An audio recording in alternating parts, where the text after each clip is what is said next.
سزا ہوتی ہے، یا تو اللہ کا عذاب ہوتا ہے یا مومن کے لیے وہ رحمت ہوتا ہے کہ مومن کو کانٹا بھی لگے تو اس سے گناہ معاف، بخار بھی آ جائے تو گناہ معاف، سر میں درد ہو جائے تو گناہ معاف، کوئی مصیبت آ جائے صبر کر لے گناہ معاف۔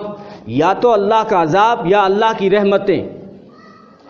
تو ظاہری اعتبار سے انسان فیصلہ نہیں کر سکتا کہ یہ میرے ساتھ برا ہو رہا ہے۔ کبھی انسان کے اوپر اللہ تعالیٰ حالات کو لاتے ہیں اس سے بنانے کے لیے حالات لاتے ہیں۔ تخریب یہ تعمیر سے پہلے ہوتی ہے۔ تعمیر نظر آتی ہے لیکن تخریب نظر نہیں آتی۔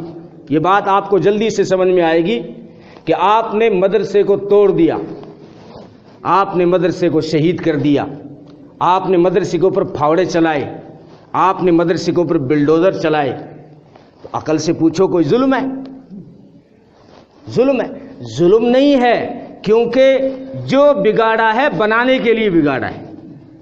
مثال دے رہا ہوں صرف کہ جو ہے چاہے توڑا گیا، اس کی دیوار اگر اپنی برادری کے اعتبار سے سوچے گی، مدرسے کی دیواریں اگر سوچنے لگ جائے ہم پہ ظلم ہو رہا ہے، پھاوڑا چلایا جا رہا ہے، ہماری اینٹ بجا دی گئی، ہمارا ڈھانچہ گرا دیا گیا، لیکن یہ دیواروں تمہیں بگاڑنے کے لیے نہیں توڑا گیا، تمہیں بنانے کے لیے توڑا گیا۔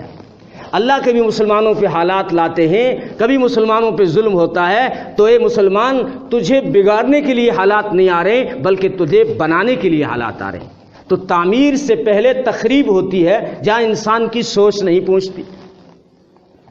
انسان تو ظاہر دیکھ کے یہ تجربہ اور مشاہدہ سامنے رکھ کے فیصلہ کر لیتا ہے، چاہے وہ وقت کا